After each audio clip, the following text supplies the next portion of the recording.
तो स्वागत करिए मोहम्मद खालिद सर और मुमताज मैम का। जी जी सर, एक्चुअली ये जेनेटिक डिसऑर्डर होता है। मार्फन हम्म। सिंड्रोम में बेसिकली होता क्या है कि इसका आंख पे भी इम्पेक्ट हो सकता है, हार्ट पे हो सकता है, और हम्म। इसका बॉडी के किसी और पार्ट पे भी हो सकता है। तो हमें इतना ये आइडिया ही नहीं था। हमें तो 11th, जब मैं 11th में गई तब मुझे पता चला कि ब्लाइंड भी होते हैं ऐसे जो बिल्कुल नहीं देख पाते हैं और वो भी पढ़ाई करते हैं। हम्म। तो बाकी इनकी मम्मी काफी स्ट्रांग हाँ, लेडी हैं। मेरी अम्मी थी, उनको लगा कि नहीं ठीक है यहाँ पे, क्योंकि मुझे भी तो कम तो दिखता ही है। फिर वो सोचती थी कि बिल्कुल। कहीं और करेंगे तो दिक्कत वहां आए, इससे अच्छा है कि नाराजगी हो गई इतनी। मतलब नाराजगी इतनी मतलब जिन सर का हमने बताया ना, वहां पे जी। मुझे पता कर रहे थे उसको जाके घर में घुस के मारूंगा। उन्होंने कैसे मेरी बीवी और बच्ची, वही वही मेरी मैं पूछ बीवी रहा था और कि मेरी भाई। बेटी को भड़काया सब करने के लिए शादी के। कि अगर हम जी। ये सोचेंगे कि वो क्या सोचेगा, तो फिर आखिर हम्म। वो क्या सोचेगा। नहीं तो हाँ बिल्कुल। लोग ये भी तो कहते हैं ना कि अभी तक शादी नहीं हुई, मतलब शादी जो जी। लोग नहीं कर रहे होते सोचते रहते हैं, उनको जब भी तो बोल ही रहे होते हैं ना हाँ, लोग। वो तब भी बोलेंगे, ये भी इनका पॉइंट बहुत तब भी अच्छा है। बोलेंगे। सूरत अच्छी नहीं, सूरत भी अच्छी और सीरत भी हाँ अच्छी मतलब नहीं। आप मुमताज हैं तो वो भी शाहजहां से कम नहीं है, मतलब है। हाँ। और अब तो ईस्ट कैलाश में आपका देखो ताजमहल भी मिल ही गया है। वाह, बहुत खूब। सर एक सीरियस इशू पे बात करनी है मुझे आपसे।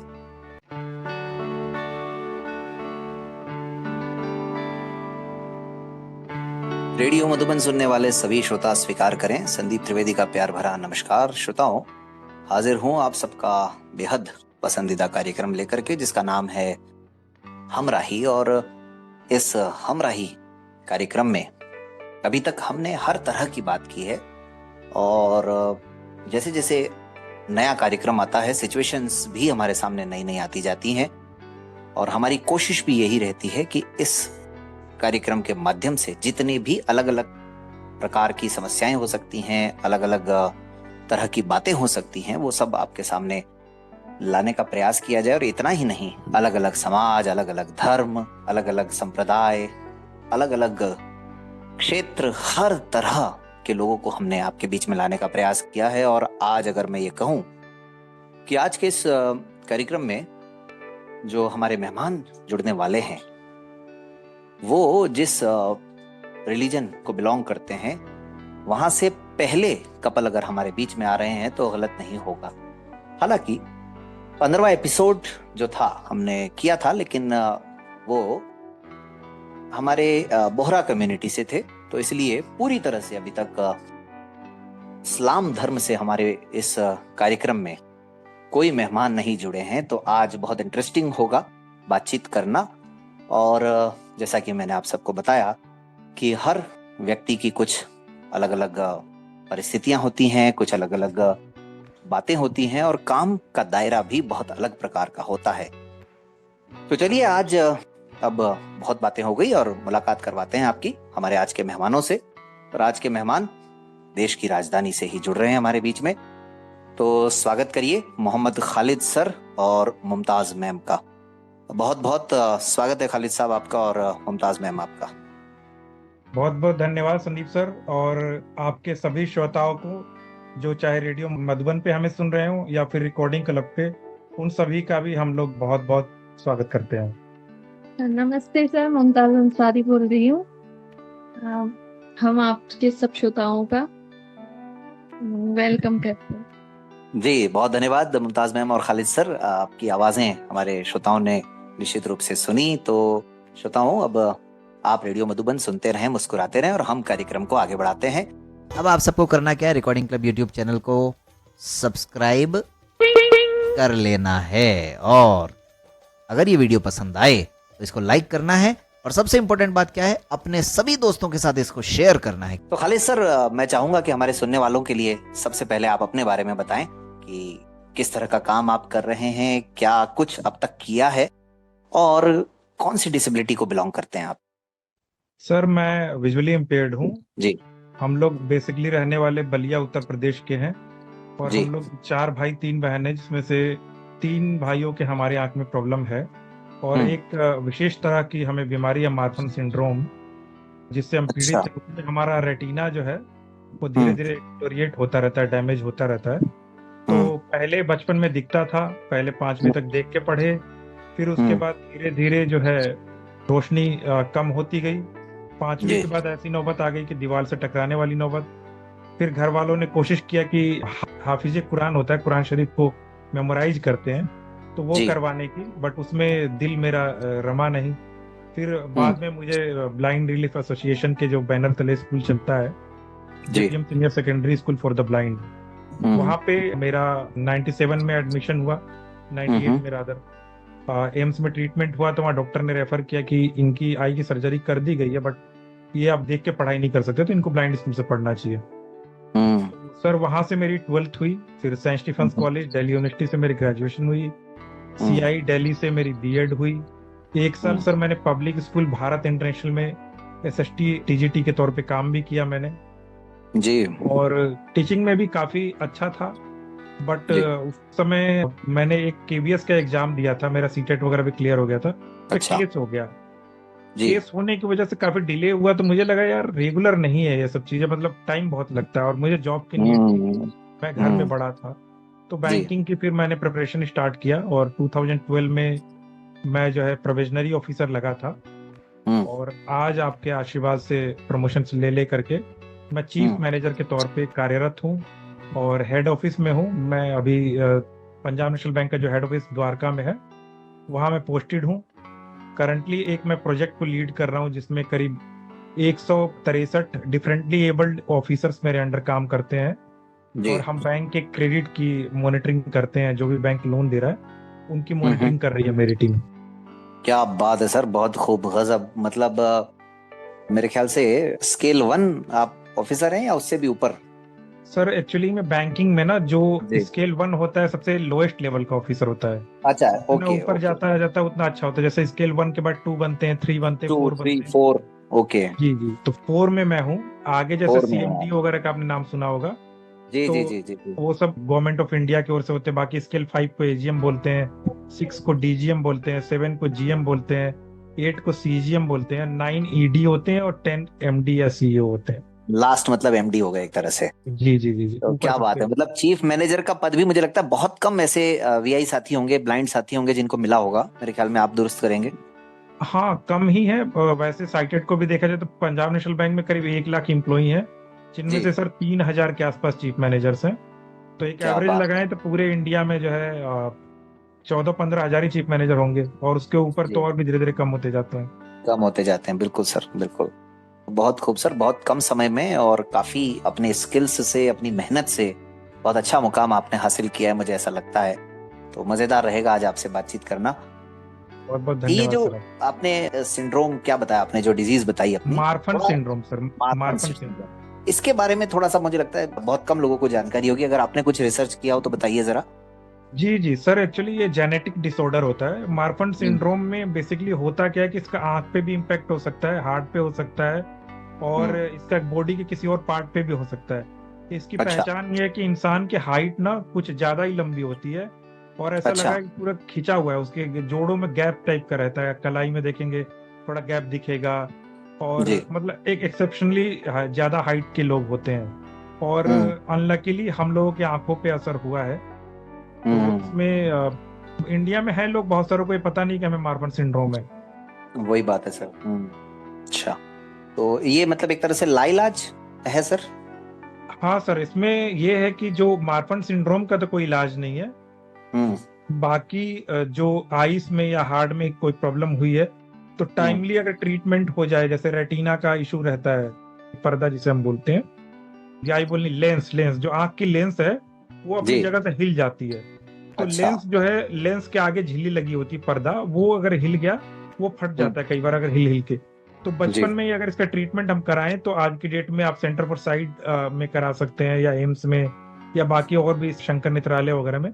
तो लेंस को निकाल देते हैं डॉक्टर, और आर्टिफिशियल जी। लेंस डाल देते हैं, तो उससे फिर विजन जो है स्टेबल रहता है लाइफ लॉन्ग। अच्छा, उस टाइम पे हमारे वक्त में इतना ज्यादा ट्रीटमेंट था नहीं, और इतनी था नहीं, अवेयरनेस बिल्कुल भी नहीं थी इतनी सर। अवेयरनेस भी नहीं थी। तो अभी बिल्कुल भी नहीं दिखाई देता है आपको? सर अभी सनलाइट वगैरह में मेरे को शक्ल वगैरह दिख सकती है, बाकी अच्छा। मोरलेस मैं ब्लाइंड की तरह ही खुद को पोर्ट्रे करता हूँ, स्टिक यूज करता हूँ, व्हाइट किन, और मैं जॉर्ज सॉफ्टवेयर से, टॉकबैक सॉफ्टवेयर से सारा काम करता हूँ। अपने आप को ब्लाइंड ही मान के चलता हूँ, बाकी 5 to 10% विजन कह सकते हैं आप। अरे वाह, चलिए, नहीं ये बहुत अच्छी बात है, होना भी यही चाहिए, क्योंकि हमारी अब जो पहचान है या जिस स्थिति में हम हैं उसके साथ तो मतलब आपने वैसे भी इतने सारे झंडे गाड़ रखे हैं, तो ये तो बहुत अच्छी बात है सर। अब हमारे श्रोता इस इंतजार में हैं कि ये मेहनत के शाहजहां हैं, इनकी जो मुमताज हैं उनसे भी जरा रूबरू हुआ जाए। तो मुमताज मैम, आप भी बताइए अपने बारे में, और कहाँ से हैं आप, और आपको किस तरह की डिसेबिलिटी है या नहीं है, और आजकल क्या कर रहे हैं जी। हाँ सर, मैं भोपाल से हूँ। जी एमपी की राजधानी भोपाल, आपने सुना होगा नाम। जी जी मैम, हम जी वहाँ मैम। से हैं। हम्म वहीं से हमने स्कूलिंग और अपना कॉलेज वहीं से किया है कंप्लीट। हम्म। उसके बाद फिर हमारी शादी हुई थी, फिर हम दिल्ली आ गए। अच्छा, तो शादी के बाद ही दिल्ली में आना हुआ आपका तो। हाँ सर, जी जी जी। तो ग्रेजुएशन ये कंप्लीट हुआ था तभी शादी हो गई थी, फिर दिल्ली आ गए। सब कुछ स्पेशल स्कूल में पढ़ाई हुई है आपकी, या नॉर्मल स्कूल में, नहीं या नहीं जी। मेरी पढ़ाई नॉर्मल स्कूल से ही हुई है, क्योंकि मतलब मुझे अच्छा दिखता है, तो हमें इतना ये आइडिया ही नहीं था। हमें तो 11th, जब मैं 11th में गई तब मुझे पता चला कि ब्लाइंड भी होते हैं ऐसे, जो बिल्कुल नहीं देख पाते हैं और वो भी पढ़ाई करते हैं। जी तो तब मुझे पता ये लगा कि मतलब मैं तो अपने आप को ये सोचती कि मेरे साथ जो थे सब साइटेड पढ़ते, तो बस मेरे अंदर ही कमी है और मुझे ही नहीं दिखता बस, और सब तो अच्छे हैं। जी लेकिन मैम। फिर थोड़ा कॉन्फिडेंस आया देखकर कि हाँ, मतलब और भी लोग हैं जिन्हें बिल्कुल भी नहीं दिखता, वो भी पढ़ाई लिखाई करके इतना आगे बढ़ गए हैं। जी फिर हमें एक सर से मुलाकात हुई जो ब्लाइंड थे, टीचर थे। उन्होंने फिर हमें एक ब्लाइंड फील्ड के बारे में जानकारी दी, बताया ऐसे कि जी। ऐसे होता है। तभी फिर उन्होंने ही हमारा रिश्ता वगैरह भी करवाया था। अच्छा। रिश्ता इनसे जी जी जी कांटेक्ट करा था जी। कि एक वो है वहां पर, वो ऐसे ब्लाइंड है, और तो फिर मेरी फैमिली को, मम्मी वगैरह पापा को बताया, तो फिर हम लोग का मतलब रिश्ता हुआ, और फिर उन्हीं के थ्रू हम यहाँ आज दिल्ली में आके रह रहे हैं, मतलब तो शादी कितने हुई। कितने साल हो गए मैम आपकी शादी को? हमारी शादी को 10 साल हो चुके हैं। 10 साल हो गए। 11 साल चल रहे आप भी जॉब कर रहे हैं? हैं। जी हाँ, मैं स्टेट बैंक में कर रही हूँ मैं। अच्छा, तो आपको जॉब करते हुए कितने साल हो गए मैम? ये 7वां साल चल रहा है, 6 साल हो चुके हैं। यानी शादी के बाद जॉब लगी आपकी? जी हाँ, शादी के 4 साल बाद, 4 साल बाद जो तो सभी मैम बताइए, थोड़ा सा हमारे सुनने वालों को थोड़ा डिटेल में बताइए कि खालिद साहब से मिलना कैसे हुआ एक्चुअली। मिलना वैसे ही हुआ। वो जो सर थे वो इनके कांटेक्ट में थे, इन्होंने, इनकी बात हुई होगी लड़की देखने के लिए, तो उन्होंने बताया था कि वो वहां पर है, खालिद करके हैं, वो पंजाब नेशनल बैंक में है ऑफिसर, और शादी का मतलब वो करना चाहते हैं। तो फिर हमारी बात हुई, जी और मेरे अम्मी की और हमारी बात हुई, फिर मैंने इनसे, हम लोगों की बातें हुई, फिर इन्होंने मुझे बताया कि हाँ, जो है लड़की देख रहे हैं, ऐसा है, शादी करना है। तो फिर उसके बाद हमारा रिश्ता हो गया, अम्मी अब्बू भी मान गए। थोड़ा सा दिक्कत होती है एक तरह से अरेंज मैरिज कह सकते हैं आपकी, है ना? नहीं, पहले हम लोगों ने फोन पे बात की थी, तो हमें एक दूसरे को अच्छा लगा। हाँ, अरेंज ही कह सकते हैं। अरेंज ही जी कह जी सकते जी हैं। जी जी जी जी। तो मतलब अभी रिश्ता तो लगा ही था। हाँ, रिश्ता तो हुआ ही था, बिल्कुल ठीक बात है। तो अब मैम, अब तो पूरा जान गए होंगे आप सर के साथ रहते रहते ब्लाइंड फील्ड के बारे में, कि अभी भी कुछ कम जानते हैं? नहीं, अब तो बिल्कुल जान गए हैं सब। ब्लाइंड पूरे, मतलब इतने ज्यादा सब ब्लाइंड है, सब नौकरी कर रहे हैं, मतलब कितनी अच्छी लाइफ है वहां पे। इतना नहीं अवेयरनेस था तब, बचपन में इतना पता भी नहीं होता ना। हाँ, नहीं होता मैम जी। तो अभी यहाँ आके तो सब पता चले कि वहाँ पे ऐसे सही है, इतना नहीं है। जी जी जी जी जी। तो खालिद सर, जरा मैम तो कुछ मतलब हेजिटेशन के साथ बता रहे हैं, लेकिन आप थोड़ा खुल करके बताइए। धीरे धीरे प्रोग्राम आगे बढ़ेगा तब मैम की भी आवाज खुलेगी, ऐसा लगता है मुझको। नहीं, इनकी आवाज थोड़ी है सर, मध्यम आवाज है इनकी, हाँ थोड़ी जी, हाँ बात जी करती हैं। जी जी बाकी जी जी जी काफी अच्छी है ये, जी इनकी हाइट भी ऑलमोस्ट मेरे बराबर ही है। जी। हुआ ये था कि मेरी एक ट्रेनिंग लगी थी भोपाल में, लोन की ट्रेनिंग थी मेरी उस टाइम पे। हमारे बैंक में अच्छा क्या है जी। कि जितने नए ऑफिसर्स लगते हैं उनको ऑल ओवर इंडिया भ्रमण करा देते थे उस टाइम पे। 9 अरे महीने की वाह। ट्रेनिंग होती थी, तो उसमें जी। कुछ क्लासरूम ट्रेनिंग, कुछ ऑन जॉब ट्रेनिंग ब्रांचेस में भेजते थे। तो जो हम्म। क्रेडिट वाली मेरी ट्रेनिंग थी वो भोपाल में लगी थी। अच्छा तो जी। अब उस टाइम पे मुझे ऐसा लगता है कि जहां तक मेरे हिसाब से टोटली ब्लाइंड में मैं शायद पहला ही ब्लाइंड था जो डायरेक्टली रिक्रूट हुआ था पंजाब नेशनल बैंक में ऑफिसर के तौर पे। नहीं तो उससे अच्छा। पहले लोग प्रमोट होके लगे थे। प्रमोट होके आते थे, बिल्कुल। हाँ, या फिर लगे होंगे तो कोई पार्शली ब्लाइंड होंगे, तो उनके बारे में मुझे पता नहीं है। टोटली जी। ब्लाइंड में कोई नहीं था, तो मुझे भी सब जगह भेजा गया, कुछ ऐसा कोई विशेष ट्रीटमेंट नहीं था। तो मैं वहाँ भोपाल गया हुआ था, पहली बार ही लाइफ में भोपाल पहुंचा। वहाँ रेलवे स्टेशन के बगल में मैं जो है एक कमरा लेकर के रह रहा था। तो एक मेरे मित्र हुआ करते थे, स्वर्गीय राजकुमार जी, अब तो नहीं है इस दुनिया में, बहुत अच्छा अच्छे जी। मेरे दोस्त थे, वो भी टीचर थे। तो उन्होंने बताया कि वहाँ पे एक आफ्ताब करके लड़का है, उससे बात करता हूँ मैं। और एक वहाँ पे एक सर थे, इरफान सर। हाँ, तो इरफान जी और आफ्ताब जी दोनों को शायद मैं जानता हूँ जी। हाँ, दोनों के टच में आया। आफ्ताब के तो इनफैक्ट मैं घर पे रहा 1 महीने, उनके फादर मुझे लेके चले गए थे, बड़ी अच्छी फैमिली थी। वहां जी। से ही मैंने अप डाउन किया, और उन लोगों ने मुझे देखा कि उस टाइम पे मैं व्हाट्सएप और फेसबुक और सारी जगह बहुत एक्टिव हुआ करता था, जब वो नोकिया के फोन हुआ करते थे, अगर आपको याद हो तो। हम बिल्कुल लोग बिल्कुल, एक सिम्बियन टॉक्स वाले, वाला सिम्बियन सॉफ्टवेयर वाले। डालते थे। हाँ जी जी जी, हाँ जी जी, जी। हाँ जी, जी जी। तो उन लोगों को, क्योंकि वहां पे इतनी ब्लाइंड को लेके अवेयरनेस थी नहीं, तो थोड़ा मैंने उनको मोटिवेट भी किया कि आफ्ताब को भी आप लोग जो है अकेले आने जाने दें, कोई दिक्कत नहीं है, जा आ सकता है, सब कुछ कर सकता है ब्लाइंड। और मुझे भी उन्होंने देखा कि ब्लाइंड अकेले आके यहाँ सब कुछ अपना मैनेज कर रहे हैं, तो काफी अच्छा लगा। फिर बात वहीं घूम फिर के पहुंच जाती है कि शादी वगैरह का क्या करेंगे, आप कैसे करेंगे। तो तब तक आपने कुछ नहीं सोचा था सर शादी के बारे में? नहीं सर, शादी के बारे में तब तक मेरा कोई विचार नहीं था, क्योंकि मैं घर की थोड़ी जिम्मेदारियां थी मेरे ऊपर। मैं घर में सबसे बड़ा था, मैंने बताया कि मेरे 3 भाइयों को प्रॉब्लम है, हम लोगों को। जी और जी हम लोग मतलब फादर की भी घड़ी की दुकान थी, तो कोई बहुत बड़ा ऐसा हम लोगों का सोर्स ऑफ इनकम था नहीं। जी। तो बात हुई, तो मैंने उनसे कह दिया ऐसे मजाक मजाक में कि लड़की लंबी होनी चाहिए। तो मैं तो चला आया, बट बाद में फिर वहां से इरफान भाई के थ्रू एक आशियां हैं, उन्होंने रिश्ता वगैरह बात बात करी। तो बात बात हुई, मेरी मुमताज से बात हुई, तो इनसे बात करके मुझे काफी अच्छा लगा। ये लर्नेड भी लगी मुझे, और मुझे लगा कि अच्छी अपनी जिंदगी चल सकती है। तो फिर उसके बाद हमने अपने फैमिली को भेजा, करीब 6-7 महीने बात करने के बाद।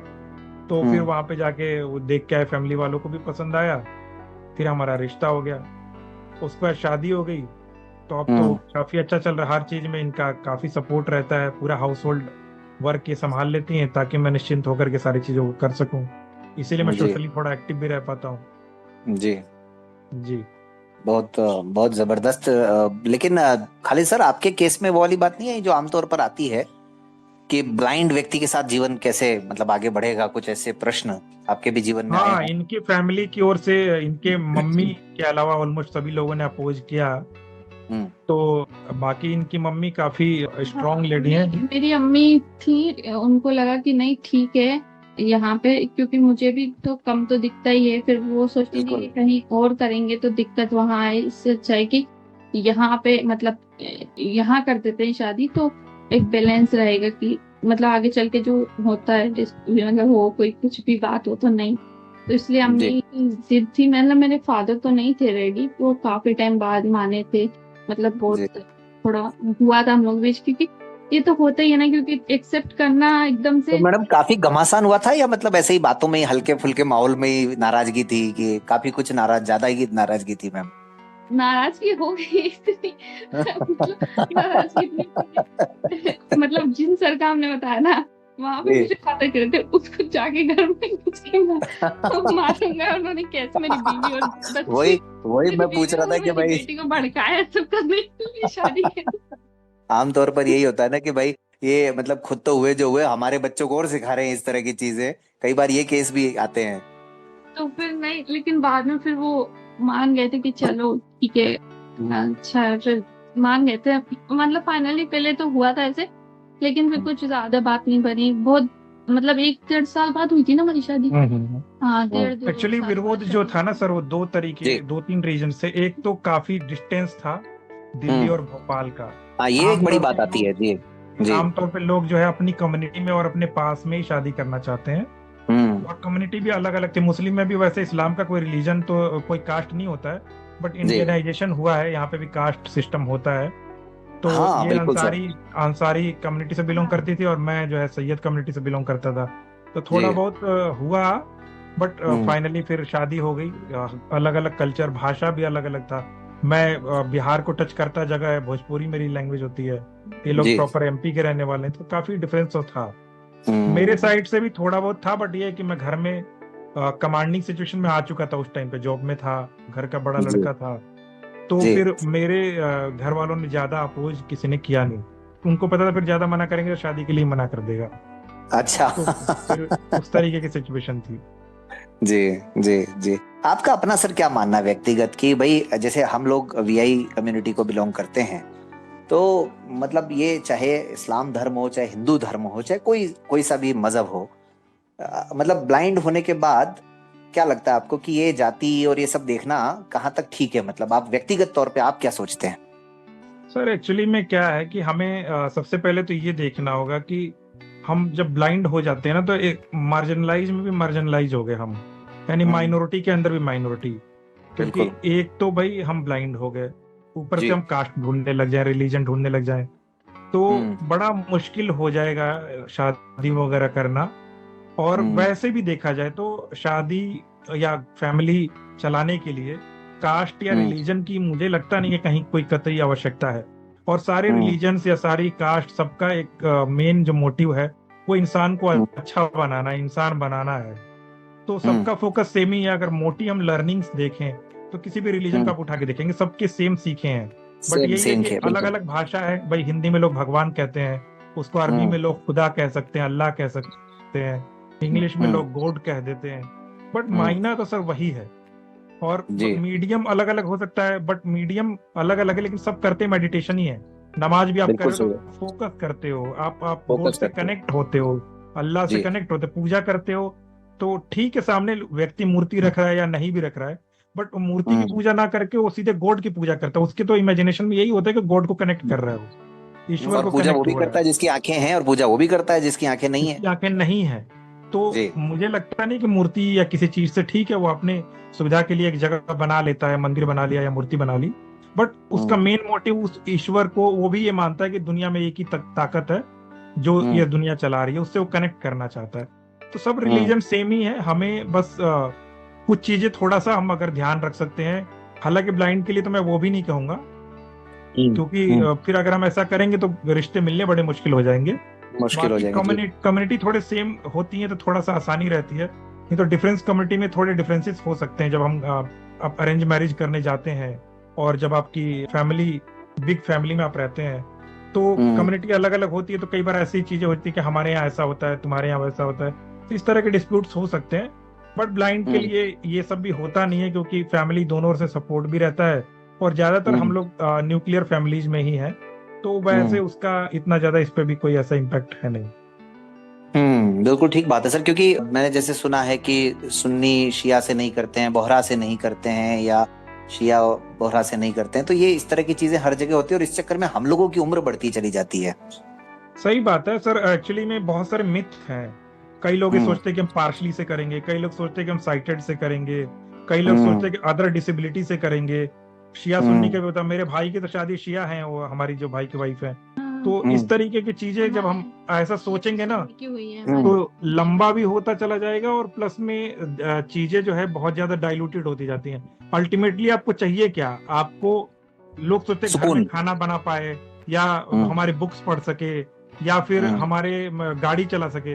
तो मैं हमेशा एक हम्म फ्रेज यूज करता हूँ कि आपको ड्राइवर चाहिए, मेड चाहिए, कुक चाहिए, हम्म, या वाइफ चाहिए। लाइफ बिल्कुल। Partner is totally different from these things. बिल्कुल लाइफ सही पार्टनर के लिए बस एक चीज है कि विचार आपकी मैच करें, और है एक मैच। मैच ना भी करें तो एक दूसरे को समझने की जो है सलाहियत हो, हम्म एक दूसरे के विचारों को रिस्पेक्ट करने की सलाहियत होनी चाहिए, मेच्योरिटी लेवल होना चाहिए, वो ज्यादा ज्यादा ज्यादा इंपॉर्टेंट है इन सब। मेच्योरिटी लेवल देख सकते हैं, इंटेलेक्चुअलनेस देख सकते हैं, लेकिन इन चीजों में पढ़ने से फिर समय निकलता जाता है। समय भी निकलता जाता, फिर इनका कोई सर मायना भी नहीं रहता है कि कोई पार्शली है, कोई साइटेड है, कोई क्या है। हम्म, चाहे कैसा भी आप कुछ भी कर ले, अगर क्लैशेस होने होंगे तो होंगे ही होंगे। और इन होंगे। सब चीजों से कोई फायदा भी नहीं है, क्योंकि आप हम्म जब दोनों वर्किंग है या एक भी वर्किंग है, तो आदमी लाइफ स्टैंडर्ड आज ऐसा हो गया कि हम घर में कुक भी रखते हैं, ड्राइवर भी रखते हैं, और जी। मेड भी रख रहे हैं। तो सारी फैसिलिटीज हम जब अवेल कर ही रहे हैं, तो इन सब चीजों पे इतना हम्म फोकस करने की आवश्यकता नहीं है कि टोटली ब्लाइंड है कि पार्शली ब्लाइंड है कि कैसा है। हम्म। तो श्रोताओं, आप समझ रहे होंगे इस बातचीत का जो असल निचोड़ जो है वो यही है कि लाइफ पार्टनर होता है आपके साथ सुकून के पल बिताने के लिए और आपकी अपनी जिंदगी को आसान बनाने के लिए। लेकिन जिंदगी आसान बनती है खुशी से और एक दूसरे के साथ क्वालिटी टाइम बिता करके। बाकी काम करने के लिए तो दसियों लोग मिल जाएंगे आपको। खैर, तो मुमताज मैम, आजकल क्या माहौल है? अब तो सब खुश हैं कि अभी भी कोई गाहे बगाहे कुछ ऐसी बातें आ जाती हैं? नहीं नहीं सर, अब तो इतने सब 2-3 साल में सब शादी होने के बाद देखिए, अब आपकी आवाज जो है ना बिल्कुल खुल करके आ रही है। अब तो जी इनके घर बताइए। वाले इनसे ज्यादा मुझे प्यार करते हैं। अरे वाह, क्या बात है, गजब। ये बहुत अच्छी बात है। तो आना जाना लगा रहता है भोपाल में कि कम जाना जी। हो पाता है? हाँ, नहीं, जाते आते रहते हैं। जाते आते रहते हैं। आना तो लगता आ, ही रहता है। जी। बाकी मुमताज मैम, सर तो ज्यादातर सोशल लाइफ में बिजी रहते हैं, फिर कैसे आप मैनेज कर लेते हैं? और कभी कुछ गुस्सा वुस्सा नहीं आता है कि ज्यादातर टाइम जो है हाँ हाँ सोसाइटी को हाँ, देते हैं सर? जी बताएं। मैं गुस्सा करती हूँ तो फिर थोड़ा टाइम दे देते हैं।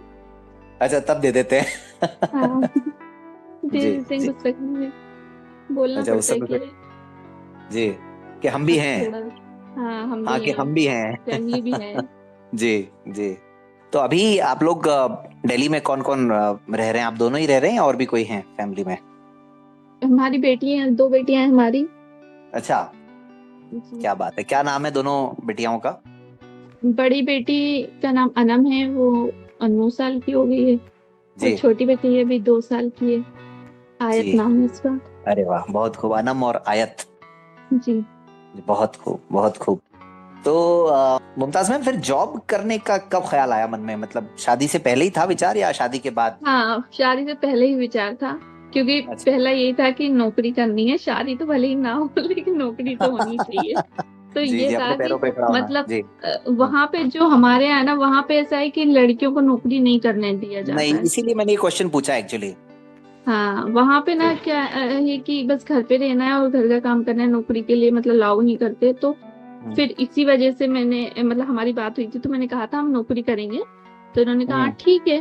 फिर तो ग्रेजुएशन हो रहा है, फिर प्रिपरेशन करना बैंकिंग की या टीचिंग की, तो अपना फिर करना। तो उसके बाद फिर हमारी शादी के बाद फिर इन्होंने ही हमें पढ़ाया, सपोर्ट किया, तो फिर अब जी नौकरी लग गई है। तो मतलब जी ये था कि नौकरी तो करना ही है जी शादी जी के बाद। तो यही था मतलब एक सबसे मतलब शादी करने के लिए जो वो था हमारा कंसर्न। जी। चलिए, बहुत अच्छी बात है। खालिद सर, आपने बताया आपके दोनों ब्रदर्स को भी दिक्कत है यही वाली। जी जी। तो अब उनके जीवन में भी कोई दिक्कत है या उनकी लाइफ भी अच्छे से चल रही है, या अभी वो जो समस्याएं सबको रहती हैं वो उनको भी आ रही हैं सामने? नहीं, मेरे एक भाई का शायद आपने नाम अगर सुना हो तो मिसबाहुल नाम है उनका। वो नहीं, मैं स्टेट नहीं बैंक में जानता। स्केल 2 जी। मैनेजर हैं। और अच्छा। उनकी वाइफ भी रियाज फातिमा, वो भी स्केल 1 ऑफिसर हैं स्टेट बैंक में ही। अरे वाह, बहुत और खूब। जी। जो मेरे छोटे वाले भाई हैं एमडी ओबैदुल्ला, वो अच्छा। अभी जेएनयू से एमए कर रहे हैं, शायद एमफिल में अभी इनरोल होने वाले हैं, बीएड वगैरह कर चुके हैं। जी। तो वैसे उनको पार्शियल विजन है, अभी विजन उनका काफी अच्छा है। तो अरे वाह। वो स्टडी को फर्दर कंटिन्यू रखना चाहते हैं। एक जगह जॉब भी लगी है तो उन्होंने रिजाइन करके स्टडी को कंटिन्यू किया है। अच्छा। तो ये आपने जो बताया इसके बारे में, ये कि जेनेटिक है ये डिजीज जो बताई आपने आंखों की, है ना? मार्फन सिंड्रोम, जी जी, हाँ, मार्फन मार्फन सिंड्रोम। सिंड्रोम। तो इस बारे में कोई मतलब कुछ छोटा मोटा कंसर्न था आपको मैरिज के रिगार्डिंग कि यार आगे कहीं कोई प्रॉब्लम ना हो, या आपने रिसर्च किया पूरा भरपूर इस पर? नहीं सर, मेरा सीधा सा ये मानना था कि देखिए, ब्लाइंड होना ना होना ये सब कुछ ऊपर वाले की मोहमाया है। ऊपर और वाले की माया है, बिल्कुल सही है। मैं ये भी कहता हूँ लोगों से, हालांकि जी लोग कहते हैं कि पता नहीं लोगों को पसंद आता कि नहीं।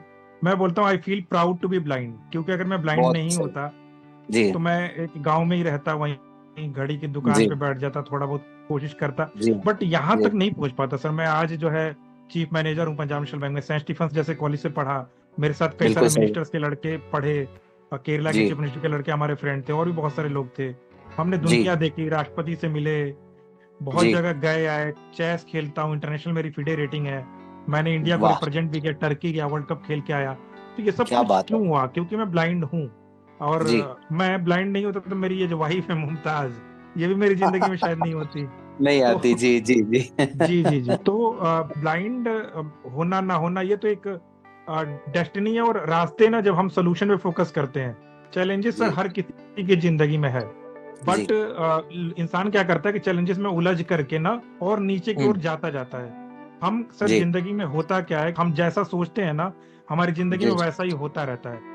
अगर आप प्रॉब्लम जी। के बारे में सोचोगे तो प्रॉब्लम आपकी जिंदगी में कंटिन्यूअसली चलती रहेगी। अगर आप बिल्कुल। सोल्यूशन के बारे में फोकस करोगे सोल्यूशन आता रहेगा। तो हम्म हमेशा मैं हमेशा ये बात बोलता भी हूँ कि दुनिया में केवल 1-2% लोग अमीर हैं और ज्यादातर लोग गरीब हैं। उसका रीजन यही है कि जो गरीब आदमी है ना वो परेशानियों हम्म। पे ही फोकस करता रहता है कि अरे दाल कहाँ से आएगा, सब्जी कहाँ से आएगा, रोटी कहाँ से आएगा, बच्चे की शादी कहाँ से होगी। और अमीर जी आदमी सोचता है कि चलो जी ऑस्ट्रेलिया चलते हैं, कनाडा चलते हैं, हांगकांग चलते हैं, वहां डोनेट करते हैं, वहां ऐसे करते हैं। तो सोच उसकी सही रहती है। जब हम सोच रहे हैं तो जो सोचना और बोलना ये कोई और हम्म सुने ना सुने, हमारा जो सबकॉन्शियस माइंड है, अवचेतन हम्म माइंड है, दिमाग है, वो हम्म। सुनता रहता है और वो हमारी जिंदगी में वैसे रिजल्ट लाता रहता है। तो इंसान बिल्कुल। को हमेशा अच्छा सोचना बहुत जरूरी है। और उसके जी। अलावा एक और भी चीज हमें समझनी होगी कि जैसे हम रेडियो लगाते हैं, ये बहुत सारे हम्म। आपके श्रोता जो है रेडियो पे हमें सुन रहे होंगे, तो बिल्कुल ट्यून किया होगा एक चैनल। बिल्कुल। तो वो जब रेडियो मधुबन लगाओगे तो रेडियो मधुबन ही आएगा। तो उसी तरीके से हम्म हमारी जिंदगी का भी चैनल है। अगर हम हम्म। पॉजिटिविटी का चैनल लगाते हैं तो सारे पॉजिटिव सिचुएशंस, पॉजिटिव लोग हमारी जिंदगी में हमारी ओर आकर्षित होंगे। अगर हम बिल्कुल नेगेटिविटी का सर। चैनल लगा देंगे तो सारे हम्म नेगेटिव लोग, नेगेटिव सिचुएशन हमारी ओर आकर्षित होते जाएंगे। इसलिए हमेशा सोल्यूशन पे फोकस करना है। चैलेंजेस तो चलते रहते हैं जिंदगी में, ब्लाइंड नहीं होता तो कोई और चैलेंज होता, तो वो चैलेंजेस बिल्कुल चलते सही। रहेंगे। हमें फोकस करना है सोल्यूशन पे और हम्म। पॉजिटिव रहना है और अच्छा सोचते रहना है, क्योंकि जो हम सोचेंगे सर वैसी जिंदगी होगी। एक मैं आपको एक और भी इंसिडेंट शेयर करूं सर, जो जी सोचने के ऊपर है। मैं सर बिल्कुल। मैनिफेस्टेशन करता था कि हमें हम्म। जो है घर लेना है ईस्ट ऑफ कैलाश जैसे एरिया में। तो जी। हमें एक अच्छे एरिया में घर होना चाहिए, अच्छा उसमें पार्किंग हो, लिफ्ट हो, सर्वेंट क्वार्टर लिफ्ट हो। हो, गार्डन, और गार्डन हाँ, हो। 5 साल से कोशिश कर रहा था बट हमारे बजट में आ ही नहीं रहा था। बट हम्म मैनिफेस्टेशन का इतना फायदा हुआ कि अभी 2-3 महीने पहले हमें एक ऐसा घर मिल गया जिसमें हम्म सारी फैसिलिटीज हैं और हमारे हम्म। बजट में भी आ गया। तो वाह, मैनिफेस्टेशन का बहुत फायदा है सर। क्या बात है, बहुत खूब, बहुत खूब, बिल्कुल ठीक कह रहे हैं आप। क्योंकि एक्चुअली मैंने ये क्वेश्चन इसीलिए किया सर कि कई लोग मतलब शादी से पहले इन चीजों के बारे में सोचना शुरू कर देते हैं कि यार शादी के बाद क्या होगा, कहीं ऐसा ना हो कि कोई और, मतलब जो जिंदगी उन्होंने जी नहीं है उसके बारे में पहले सोचना शुरू कर दिया, और जो यही जीनी प्रॉब्लम होती है जी सर, है ना मैम? बिल्कुल जी जी, यही बताएं मैम, बताएं। प्रॉब्लम होती है कि जी हम ये सोचने लगते हैं कि पता नहीं कैसे जिंदगी गुजरेगी आगे आने वाली, जबकि हमें ये नहीं पता कि आने वाली जिंदगी में क्या सिचुएशन और भी बन सकती है। मतलब बिल्कुल। ऐसी चीजें हो जाती हैं जो हम मतलब हमने सोचा भी, कोई ब्लाइंड नहीं साइटेड भी सोचते हैं कि हम ये करेंगे और वो नहीं कर पाते, नहीं क्योंकि कर पाते। क्या होगा लाइफ में वो किसी को पता नहीं ना आगे। लेकिन बस उसी जी चीज को सोच के हम पहले ही ये सोच रहे होते हैं कि यार ऐसा हो गया तो फिर पता नहीं आने वाले टाइम में कैसे हम लाइफ में आगे बढ़ पाएंगे या कैसी चीजें होंगी। तो मतलब मुझे लगता है इतना क्या सोचना है, शादी करनी है, टाइमली हो जानी चाहिए, सोच के टाइम भी चला जाता है और फिर मतलब सर जो बच्चे जी वगैरह जी ब्लाइंड होंगे नहीं होंगे ये सब जो लोग सोचते हैं ना, तो फिर वो सोच में जी ही मैम। उलझे जी रहते सर। हैं। और हमने हम्म। तो ये सोचा था कि जो होगा देखा जाएगा, जब हम खुद इतना सब कुछ कर पाए ब्लाइंड होने के बाद। तो अगर बच्चा भी हो बिल्कुल। जाएगा तो क्या हम उसको सपोर्ट प्रोवाइड नहीं कर सकते? नहीं तो कर हमने एक सकते, बिल्कुल पॉजिटिव सही। सोच रखी। मेरे हम्म। बच्चे को भी सेम प्रॉब्लम कैरी फॉरवर्ड हुई, मार्फन सिंड्रोम हुआ। बट अच्छा। अभी ट्रीटमेंट है, हमने सेंटर फॉर साइड में उसकी सर्जरी करा दी है बोथ आईज की, तो उसका विजन अच्छा है, ऑलमोस्ट ठीक ही है उसका विजन, पूरा साइड अरे पड़ वाह, रही मतलब है। आपके पास तो देखिए दोनों तरह के एग्जाम्पल हैं। एक आपको ट्रीटमेंट नहीं मिला तो ये डिजीज कैरी हो गई, और उसको ट्रीटमेंट मिल गया तो उनकी ऑलमोस्ट क्योर हो गई मतलब। हाँ आईज उसकी सही है अभी। बहुत बढ़िया, बहुत बढ़िया, बहुत सही सर। ये यही चीज है कि अब आपने उसको फेस किया, लेकिन आप उससे घबराए नहीं, आपने उसके बारे में सोचा नहीं, टेंशन नहीं की। लेकिन लोग इससे पहले सोच लेते हैं कि भाई ठीक है बैठे रहेंगे क्या है, लेकिन वो उस सिचुएशन को फेस ही नहीं करना चाहते हैं। तभी तभी मुझे ये बात आपसे पूछनी पड़ी। सर सबसे मेन जो प्रॉब्लम है ना, बहुत सारे इश्यूज तो सोसाइटी से भी आता है। सोसाइटी को भी मैं मैसेज देना चाहूंगा और लोगों को भी जी मैसेज देना चाहूंगा। लोग जी ये सोचते हैं कि लोग क्या सोचेंगे, मैं ब्लाइंड से शादी बिल्कुल। करूंगा तो लोग सोचेंगे अरे यार अंधे को अंधा ही मिला या ब्लाइंड को ब्लाइंड ही जी मिला, इस तरह के वर्ड यूज करते हैं लोग। या ब्लाइंड का बच्चा जी ब्लाइंड हो गया, सूरदास का बच्चा सूरदास हो गया। तो लोगों के बारे में सोच करके आप अपनी जिंदगी में फैसला ही नहीं ले पा रहे हो, परेशान हो। और वो लोग जब आपके हम्म पास कुछ है नहीं, कोई सपोर्ट नहीं है, खाने पीने के लिए नहीं, नौकरी नहीं, तो कोई कोई आपको कौन पूछने आ रहा है? तो आप लोगों के बारे में सोचने के बजाय अपनी जिंदगी को अच्छा बनाने पे फोकस करें। जब आप अच्छे होंगे ना तो लोग अपने आप जुड़ने लग जाएंगे, सारे लोग खुद ही आपको आएंगे, करे ये तो त्रिवेदी जी तो भाई वाइस प्रिंसिपल हैं, इनसे मेरे रिलेशन अच्छा रखना होगा, तो अपने आप आपसे लोग जुड़ते चले जाएंगे। तो हमें लोगों के बारे में ज्यादा फिक्र नहीं करनी चाहिए। और वैसे भी एक कहावत भी है कि अगर हम जी ये सोचेंगे कि वो क्या सोचेगा, तो फिर आखिर वो क्या सोचेगा। नहीं तो हाँ बिल्कुल लोग ये भी तो कहते हैं ना कि अभी तक शादी नहीं हुई, मतलब शादी जो लोग नहीं कर रहे होते सोचते रहते हैं, उनको जब भी तो बोल ही रहे होते हैं ना हाँ, वो तब भी बोलेंगे, ये भी इनका पॉइंट बहुत तब अच्छा भी है बोलेंगे। कि जी नहीं जी बहुत भी सही। करेंगे तो भी बोलेंगे अच्छा तो ब्लाइंड इसलिए शादी नहीं हुई होगी। जी यार जी जी जी नहीं जी कर मैम। रहे। तो जी इसलिए ना मतलब लोग तो हर जगह बोलेंगे आप शादी कर लो तो भी बोलेंगे, नहीं करोगे तो भी बोलेंगे। तो इसलिए लोगों का इतनी ज्यादा सुनने की जरूरत ही नहीं है। जो मन करता है शादी करनी है, जो भी है फैसला डिसीजन टाइमली ले लेने चाहिए, और इतनी लोगों की परवाह नहीं करनी चाहिए। नहीं करनी चाहिए, बिल्कुल सही कहा मैम।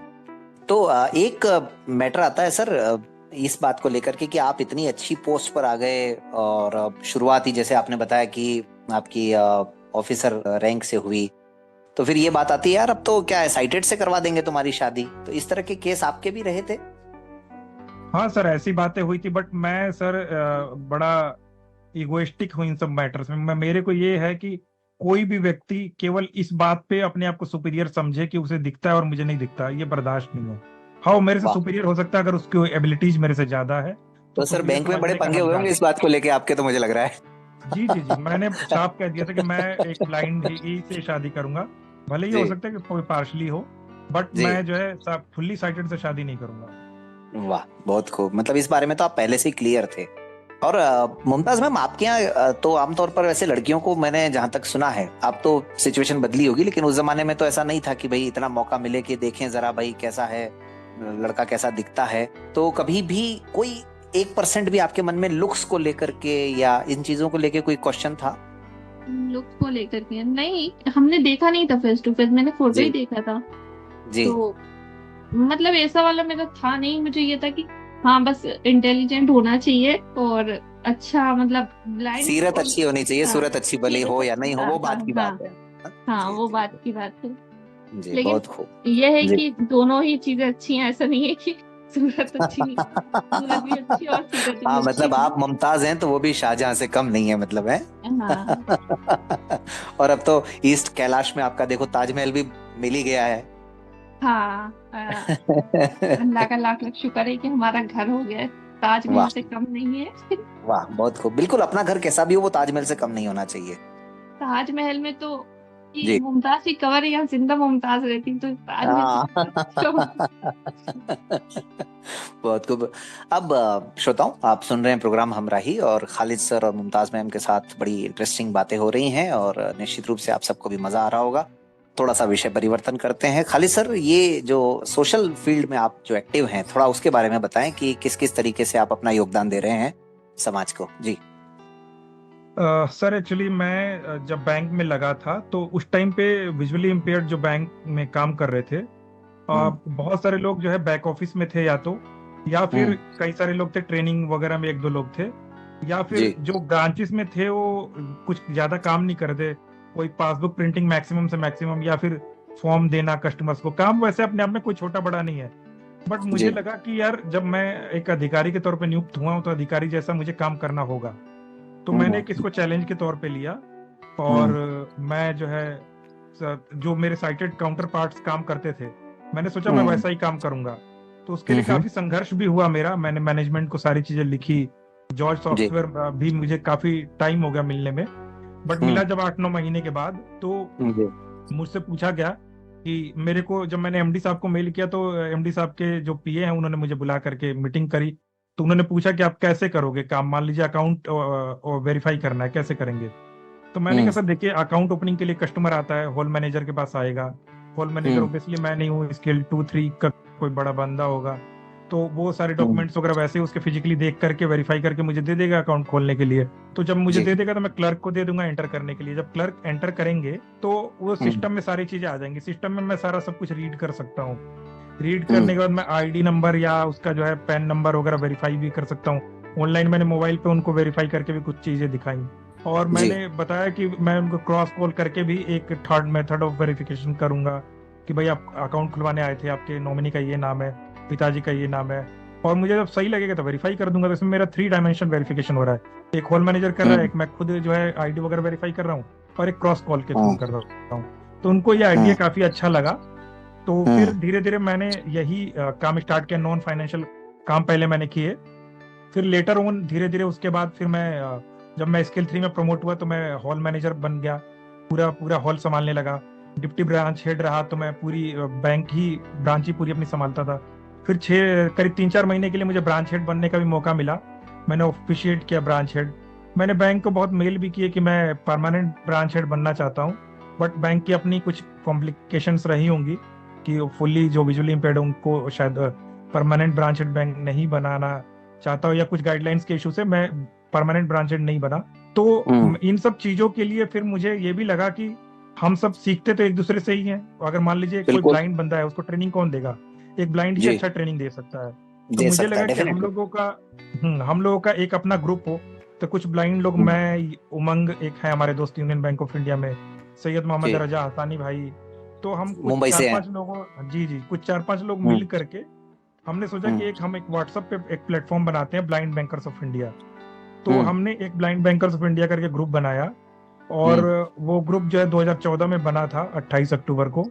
तो वो जी ग्रुप कंटिन्यूअसली चल रहा है। उससे ही आज के डेट में जितने भी बैंक के व्हाट्सएप पे ग्रुप निकले हुए हैं, वो ऑलमोस्ट हम्म सभी उसी ग्रुप से ही आगे लेटर ऑन डेवलप हुए हैं।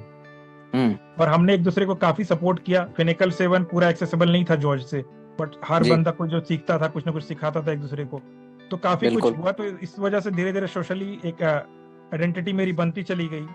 फिर जी मुझे भी अच्छा लगने लगा। मैं बैंक में भी मुझे बुलाया जाने लगा ट्रेनिंग देने के लिए ब्लाइंड लोगों को। तो जाने हम्म लगा, मेरे ब्रांच में भी कई सारे ब्लाइंड लोग आने लगे ट्रेनिंग लेने के लिए, तो उनको भी जी मैंने ट्रेनिंग दी। आज मेरे हम्म द्वारा ट्रेंड किए हुए कई लोग खुद ही चीफ मैनेजर बन गए। जैसे एक विवेक जी हैं, वो चीफ मैनेजर है हम्म जबलपुर में, उनको भी मैंने वाह ट्रेनिंग दी है। संदीप हम्म नेगी जी हैं, स्किल 3 हैं, उनको भी मैंने ट्रेनिंग दी है। बहुत आशीष खूब जी हैं, वो आशीष जी रायपुर में, वो भी स्किल 3 हैं। तो ऐसे जी बहुत सारे लोग हैं जिनको मैंने ट्रेनिंग दिया, वो भी आज अच्छे पोस्ट पे पहुंच गए हैं। तो अच्छा जी लगता है। इसी दरमियान फिर शालिनी मैडम से भी बातचीत हो रही थी कि लोगों को ये लगता है कि मैथ रीजनिंग वगैरह डिफिकल्ट है विजुअली इम्पेयर्ड के लिए। तो मैंने हम्म उनको बताया कि मैडम, क्वेश्चंस अगर हम 4-4 5-5 भी अगर मैथ रीजनिंग के कर दें सही, तो हमारा कट ऑफ हम्म क्लियर हो सकता है, इतना कोई मुश्किल चीज नहीं है। तो बातचीत हम्म हुई तो मेरे एक दोस्त है आशीष सिंह, हमने मिलकर के फिर एनएबी हौस खास में एक बैंकिंग क्लासेस स्टार्ट किया था। तो वो भी अच्छा करीब 1-2 साल चला। उसके भी कई सारे हमारे स्टूडेंट्स निकले जो आज अलग अलग बैंकों में या अलग अलग जगह जॉब कर रहे हैं। तो वो भी हम्म एक अच्छा एक्सपीरियंस रहा, उससे भी अच्छी एक अपनी आइडेंटिटी बिल्ड हुई। फिर अभी जी बाद में बैंक में अश्विनी सर से संपर्क हुआ, एजीएम थे, उन्होंने मुझे हम्म काफी मोल्ड और गाइड किया। मेरे जी अंदर थोड़ा एग्रेशन ज्यादा था, तो सर ने मुझे समझाई, सारी चीजें बताई कैसे जी कैसे। यंगस्टर्स तो था ही, उन्होंने कहा कि तुम सब कुछ अच्छा है, बट तुम्हें जी जैसे जैसे मैं गाइड करता हूँ वैसे वैसे चलते चलो। फिर सर ने मुझे जी सही रास्ते दिखाए, और हाँ उस रास्ते पे चल के मैं खुद भी चीफ मैनेजर बन गया मतलब हूँ। बैंकर और मैनेजमेंट की जगह एंगर मैनेजमेंट करो है। एंगर मैनेजमेंट बैंकिंग में भी काफी कुछ सर ने सिखाया। सर काफी एक्सपीरियंस थे, अच्छा तो सर अच्छा ने बहुत मेरे को काफी, मतलब मुझे लगता है कि पेरेंट्स के बाद अगर मैं किसी को दर्जा देता हूँ तो उनको दर्जा देता हूँ, कि वो उनका क्या बहुत बात बड़ा है वाह रोल है जी। मेरी जिंदगी में। तो तो फिर अभी उसके बाद हमने सर, जी जी हमने कोविड के टाइम पे ये समस्या आ गई कि करे क्या इंसान। तो बहुत सारी जगह से एग्जाम्शन वगैरह की बातचीत चल रही थी। तो हमने कहा हम्म एग्जाम्शन थोड़ा अच्छा नहीं लगता है एग्जाम्शन, हम हर चीज से जी एग्जाम्शन चाहिए। मुझे लगा वर्क बिल्कुल फ्रॉम होम होना चाहिए एग्जाम्शन की जगह। तो अच्छा हमने भी ब्लाइंड बैंकर ऑफ इंडिया की ओर से लिखना स्टार्ट किया गवर्नमेंट्स को, तो वर्क फ्रॉम होम चाहिए। हमने बताया कि ये काम घर से पॉसिबल है, काम की लिस्ट बना हम्म करके दिया। अपने बैंक में भी हमने हम्म बैंक को लिखा, अश्विनी सर और मैंने। तो हमने उसी टाइम पे हम्म एक प्रोजेक्ट चालू हुआ था क्रेडिट मॉनिटरिंग का, एक ऐप के थ्रू कस्टमर से बातचीत करके उनके टाइमली रिकवरी इंश्योर करना अकाउंट में।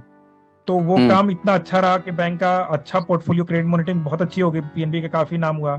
तो बैंक ने भी हम्म, डिसेबल्ड लोगों को काफी अप्रिशिएट किया, सर को एजीएम बना दिया, मुझे भी चीफ मैनेजर बनाया।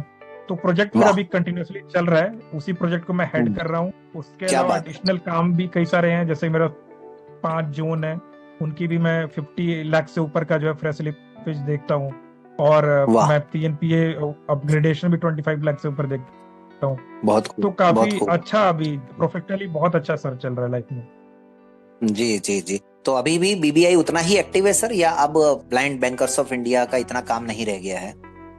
सर वैसे थोड़ी स्थिरता तो आई है। हमने उस टाइम पे काफी कुछ यूट्यूब पे भी प्रोग्राम किए थे, बट जी अभी जो है सब लोग अपनी अपनी जिंदगी में बिजी भी हो गए। मैं भी शादी, बीवी, बच्चे, फिर ऑफिस भी। सर जी, सुबह 8 बजे निकलता हूँ तो रात को 8 बजे घर आ रहा हूँ, तो आते टाइम हैं, का बिल्कुल थोड़ा सही। कंस्ट्रेन तो है जी। लेकिन फिर भी टच में है सबसे, और चल रही है। पहले सब चीजें भी ठीक हो गई हैं, एक्सेसिबल हो गया है। एआई के आने जी से भी काफी सारी प्रॉब्लम रिजॉल्व हो गई है विजुअली इम्पेयर्ड लोगों की। और अभी भी जी। सर फोन तो आते रहते हैं मेरे पास, किसी की कोई क्वेरी है, कोई प्रॉब्लम है, कोई इशू है। अगर व्हाट्सएप पे हम्म, एड्रेस नहीं होता तो फोन कर देते हैं वो लोग, तो बातचीत होती है, करते हैं सर उस पे काम। वाह, बहुत खूब। सर एक सीरियस इशू पे बात करनी है मुझे आपसे। जी तभी सर। जुबान में कई लोग खुल करके तो नहीं कहते हैं, लेकिन ये बात गाए बगाए सुनने को मिलती है कि पिछले कुछ सालों में बैंक में जॉब्स तो बहुत बड़ी हैं, यानी हमारे फील्ड के लोग बैंक में आए तो बहुत हैं, लेकिन शायद काम करने का मादा ऐसा माना जाता है कि उतना है नहीं, या फिर मतलब मेहनत का जो स्तर या जो लेवल होना चाहिए वो इतना है नहीं। तो इसके पीछे आप, क्या ये बात सच है, या अगर है तो फिर आप क्या कारण देखते हैं? सर एक्चुअली जो आप बात कह रहे हैं, वैसे देखिए रिजर्वेशन तो आप है नहीं, समझ रहे है होंगे ही मेरे हम ख्याल से लोगों जो मैं को। कहना चाह रहा हूँ। जी जी जी, हम लोगों को रिजर्वेशन है ही। तो गवर्नमेंट की हम्म, भी एक कंपल्शन है रिक्रूटमेंट, और रिक्रूटमेंट पब्लिक सेक्टर में रेगुलरली होती है, वैकेंसी जैसे पेंडिंग हम लोग रखते नहीं है। तो जी। उस वजह से कई बार ऐसा होता है, और केवल सर ब्लाइंड के साथ ही नहीं है। हमारा मिथ हम्म, ये है कि हमें लगता है केवल ब्लाइंड ही हैं जो कैपेबल नहीं है। ऐसा नहीं है सर, हम्म, बहुत सारे साइटेड लोग भी हैं मेरी जो टीम में भी हैं। कई बार मैंने उनको लीड भी किया है, जो काम करना ही नहीं चाहते हैं। ब्लाइंड का हम्म, तो ये है कि काम करना चाहता है, कभी चीजें एक्सेसिबल नहीं है, कभी कोई दिक्कत है, कभी किसी तरह का इशू हो सकता है। बट साइटेड आपको कई हम्म, सारे ऐसे मिल जाएंगे जो काम ही नहीं करना चाहते हैं। तो ये हम्म, सर केवल ब्लाइंड के साथ जोड़ के देखना मुझे लगता है कि ठीक नहीं है। ये प्रॉब्लम हम्म, व्यक्तिगत प्रॉब्लम है। कुछ लोग हैं हमारी कम्युनिटी में हम्म, भी हैं, और कम्युनिटीज में भी हैं जो काम करना नहीं हम्म, चाहते। तो उन हम्म, सबको मैं यही बोलता हूँ कि अगर आप विजुअली हम्म, इम्पेयर्ड हैं तो कुछ ज्यादा रिक्वायर्ड हम्म, नहीं है। थोड़ा बहुत अपने इंग्लिश पे काम कीजिए, थोड़ा कंप्यूटर पे काम कीजिए। आप एक पर्सनल हम्म, ट्यूटर हायर कर सकते हैं, बहुत हम्म, इजीली आपको मिल जाएगा पर्सनल ट्यूटर। उससे आप थोड़ा कंप्यूटर सीख लें और इंग्लिश सीख लें। तो काफी ऐसे काम है जो आप कर सकते हैं बैंक के अंदर। आप बड़े अच्छे से अपनी एक रिकग्निशन बना सकते हैं। और सर ब्लाइंड का सबसे मेन फायदा ये है, मैं हमेशा लोगों को ये बोलता ही हूँ कि सेम काम मैं कर रहा हूँ, सेम काम मेरा बैचमेट करता है, तो हम्म, अप्रिशिएशन लोग मुझे ज्यादा देते हैं, रिकग्नाइज मुझे लोग ज्यादा करते हैं। तो हम्म, आप अच्छा काम करिए, आपको रिकग्निशन मिलेगा, अप्रिशिएशन मिलेगा, सब कुछ हम्म, मिलेगा। हम्म, बट इसमें हम केवल ये समझे कि केवल ब्लाइंड के साथ ही ऐसा है, ऐसा सर मैं इससे पूरी तरीके से इत्तेफाक नहीं रखता हूँ। But hmm. चैलेंज है, हम ये समझ रहे हैं और इस पे काम भी कर रहे हैं कि इसको कैसे इसको रिजॉल्व किया जा सकता है। बिल्कुल ठीक बात है, यानी जो है ये समस्या समस्या मतलब ये अक्रॉस द फील्ड है, ये मतलब हर तरह के लोगों की समस्या है ये। खैर, जी जी, तो क्योंकि एक अभी सीरियस देखिए मुद्दा। ईडब्ल्यूएस का रिजर्वेशन हो गया है। जी ईडब्ल्यूएस के भी जी रिजर्वेशन में आपको कई सारे जी ऐसे लोग मिल जाएंगे जो सर पूरी तरीके से आपको इंग्लिश इवन रीड आउट करने में भी सक्षम नहीं है। तो जी। ऐसे मैंने बहुत सारे लोग देखे हैं, तो प्रॉब्लम है सर। एक सर विषय अब आजकल जो बहुत ज्वलन तरीके से चल रहा है, उस पर भी मुझे लगता है आपसे बात कर ली जाए, क्योंकि उसका बैंकिंग सेक्टर में बहुत मतलब जरूरी है, उस पर काम अगर ठीक से हो तो। जो राइटर गाइडलाइंस जो अभी 1 अगस्त को भारत सरकार चाह रही है जो करना, इम्प्लीमेंट स्क्राइब गाइडलाइंस, तो उसके बारे में आप क्या जी जी। सोचते हैं? आपको लगता है कि इससे रिक्रूटमेंट अब मुश्किल हो जाएगा, या फिर आपको लगता है ये समय की मांग है, या आप इस पर मतलब बेसिकली क्या सोचते हैं? सर ये क्वेश्चन काफी अच्छा है। मैं उन्हें उस जी गाइडलाइन को पूरा रीड आउट किया है, तो जी मैंने राजेश अग्रवाल जी को मेल भी किया था। जी। और मेरे सर जो कंसर्न पहले थे वही है। अच्छा है कि अग्रवाल जी हम लोगों की समस्याओं को एड्रेस करना चाहते हैं, अच्छे इंसान है, हम्म, अच्छी बात है। मैं जी। खुश हूँ कि वो चीजों को, हम्म, प्रॉब्लम को समझ रहे हैं, एड्रेस करने का उनका इरादा है। बट हमें हम्म, देखना होगा कि हम एड्रेस करने के चक्कर में कोई ऐसी गड़बड़ी ना कर दें कि जिससे कि लोगों को बहुत ज्यादा असुविधा हो जाए। ब्लाइंड केवल जी। दिल्ली, मुंबई, बेंगलोर, कलकत्ता में नहीं है सर। ब्लाइंड जो है गांव गांव नहीं में, है। छोटे छोटे शहरों में है, जहाँ हाँ, पे बलिया राइटर में भी मिलने ही है, अजमेर मुश्किल में है। भी है। जी जी जी, वहां पे आप जी। स्क्राइब ढूंढने जाओगे, 2-3 क्लास जूनियर स्क्राइब ढूंढोगे, तो उसको कुछ पता चले कि पढ़ ही ना पाए, या बहुत सारी और समस्याएं भी हो सकती हैं। हम्म, या अगर ये लोग कहते हैं कि हम स्क्राइब देंगे, तो वो दिन भी हमने देखे हैं। मैं और आप तो उस टाइम पे भी एग्जाम देते थे जब ये लोग बिल्कुल। स्क्राइब दिया करते थे। तो कभी कोई जी चपरासी होता था, कभी कोई पता चले कि अपना भाई भतीजा भेज दिया जो प्रॉपरली पेपर रीड आउट ही नहीं कर पाता था। तो वो भी हमने जी दिन देखे हैं। तो बिल्कुल। स्क्राइब मेरा ये मानना है कि सर स्काइप को छेड़ने के बजाय हमें अपने विजिलेंस को स्ट्रॉन्ग करना चाहिए, और किया भी है गवर्नमेंट ने। अभी मैं एग्जामिनेशन एजेंसीज को देख रहा हूँ, ऑडियो रिकॉर्डिंग, वीडियो रिकॉर्डिंग, सारी चीजें हो रही है, और काफी ज्यादा कंट्रोल इन सब चीजों पे हुआ है। न केवल एक समस्या केवल विजुअली इम्पेयर्ड की नहीं है, आज के अक्रॉस आप इंडिया देखेंगे कितने एग्जाम जो है पेपर लीक और क्या क्या समस्याएं चल रही हैं जिसकी वजह से कैंसिल हो रहे हैं। तो ये समस्या गवर्नमेंट को पता है और गवर्नमेंट ने इस पे काम किया है, और एग्जामिनेशन एजेंसीज ने काफी इसको अच्छे से रिजोल्व भी किया है कि अब जो है ऑडियो रिकॉर्डिंग, वीडियो रिकॉर्डिंग, सारी चीजें हो रही हैं। तो वो मुझे लगता है कि ज्यादा इंपॉर्टेंट है विजिलेंस हो, और वैसे ऑलमोस्ट एड्रेस हो चुकी थी ये सारी चीजें। स्क्राइब गाइडलाइंस को इन्होंने जो छेड़ा है, मुझे लगता नहीं है कि इसको छेड़ने की कोई किसी तरह की आवश्यकता थी। स्क्राइब कोई भी बन सकता है, किसी को बनाना देना चाहिए, बट विजिलेंस स्ट्रॉन्ग रखें, और जो कि रखा भी जा रहा है, ऑडियो वीडियो रिकॉर्डिंग रखें, प्लस एक इन्विजिलेटर रहे जो पूरा अच्छे से ये इंश्योर करे कि कोई गलत तरीके की प्रैक्टिस ना हो, क्योंकि कोई भी जो है कैपेबल बंदा ही आगे पहुंचे तो ज्यादा अच्छा रहेगा। मेरा भी यही मानना है। तो सर आपकी बात से एक प्रश्न मेरे दिमाग में आ रहा है कि आपने कहा विजिलेंस जो है वो स्ट्रांग रखना चाहिए, और जो कि आपने कहा कि बैंक जो आईबीबीएस है वो रख भी रहा है ना, तो क्या कुछ सालों पहले ये विजिलेंस में कुछ कमी थी, या तब भी स्ट्रांग था, या ये अब इन्होंने ध्यान देना शुरू किया इस सब पर? और अगर देना शुरू किया है तो फिर इसकी सबसे बड़ी वजह आप क्या देखते हैं? सर पिछले 2-3 सालों से विजिलेंस काफी स्ट्रांग हुआ है। उसका जो मेन रीजन था कि कुछ जो है मैटर्स आपस में ही विजुअली इम्पेयर्ड लोगों के हुए, कुछ मैटर्स कोर्ट तक भी पहुंचे, कुछ आईबीपीएस को कंप्लेंट्स गई कि भाई ये बंदा कैपेबल नहीं है, ये बंदा कैपेबल नहीं है, या इसने सॉल्वर के थ्रू एग्जाम क्लियर किया। इस तरीके के इश्यूज उनके नॉलेज में आए, तो उन्होंने फिर धीरे धीरे, और केवल ब्लाइंड की समस्या नहीं थी, मैंने जैसा कि पहले भी कहा कि और भी जगह देखा गया कि जो है पूरी जहाँ पे जिन सेंटर्स पढ़ रहे हैं, सेंटर्स पूरा फिक्स करके एग्जाम साइटेड लोगों के लिए भी सॉल्वर बैठा करके एग्जाम्स क्लियर करा रहे थे। इवन कि ये आपको नीट के एग्जाम में भी आपने न्यूज में पढ़ा होगा कि हुआ ये सारी चीजें। बिल्कुल, हमारे राजस्थान में तो सर, हमारे राजस्थान में तो पिछले 5 सालों में ऐसा बहुत सी भर्तियों में हुआ कि अब राजस्थान तो पेपर लीक की राजधानी माना जाता है एक तरह से। तो ये सब जगह की प्रॉब्लम है। जी जी जी, ये सब जगह की प्रॉब्लम है, और ये सारे इश्यूज हुए। तो ये ब्लाइंड लोगों का तो चलो एक मैटर था, ये सारे और भी, क्योंकि ब्लाइंड लोगों को तो पहले इसलिए नहीं छेड़ रहे थे कि केवल ब्लाइंड का इशू उनको पता चलता होगा, तो उनको लगता होगा अरे 2-3% लोग हैं, इनके लिए क्या करना है, इतना पैसा क्यों खर्च करना है। बट इन्होंने देखा कि काफी बड़ा होता जा रहा है मैटर, तो इन्होंने ऑडियो वीडियो रिकॉर्डिंग स्टार्ट कर दिया, और स्क्राइब के लिए भी गाइडलाइंस बना दिया कि स्क्राइब जो है एक ही स्क्राइब कई लोगों का एग्जाम ना लिखे, एक ही व्यक्ति का एग्जाम लिखे। तो वो भी कुछ हद तक मेरे हिसाब से ठीक थी गाइडलाइन। तो ऐसा कुछ उन्होंने किया, और उसकी वजह से काफी कंट्रोल्ड हुआ, ब्लाइंड कम्युनिटी में तो कंट्रोल हुआ। बाकी एग्जाम पेपर लीक वगैरह में कितना कंट्रोल हुआ उस पर हम इतना फोकस करते नहीं है, क्योंकि वो इशू इतना ज्यादा अपने से पर्टेन कर भी नहीं। तो उस पर भी हुआ होगा डेफिनेटली कंट्रोल, तो कुछ हुआ ही होगा। बट इन्होंने कोशिश करी, और अच्छी कोशिश है, उसको मैं अप्रिशिएट करता हूँ। बट ये स्क्राइब वाला मुझे लगता है रिस्ट्रिक्शंस लगा। हाँ, यानी 1 अगस्त की जो गाइडलाइंस है उसकी कोई आवश्यकता थी नहीं मेरे ख्याल में। आप भी ऐसा ही मानते हैं? हाँ, बट ये है कि चलिए आपने एक अच्छा किया कि अदर मीडियम्स ऑफ एग्जाम आप अलाउ कर रहे हो, कंप्यूटर से अलाउ कर दो, टेक्नोलॉजी से अलाउ कर दो, रिकॉर्डिंग अलाउ कर दिया, ब्रेल अलाउ कर दिया, दैट कैन बी अप्रिशिएटेड।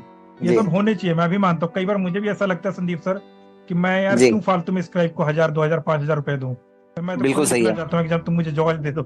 कई बार लगता है मन में, ऐसा आता है, मेरे जैसे और भी लोगों को आता होगा। मैं अपने लिए केवल ये कह दूं कि नहीं, सबके लिए जी कंप्यूटर से एग्जाम हो जाए, तो इतना स्वार्थी भी इंसान को नहीं होना चाहिए।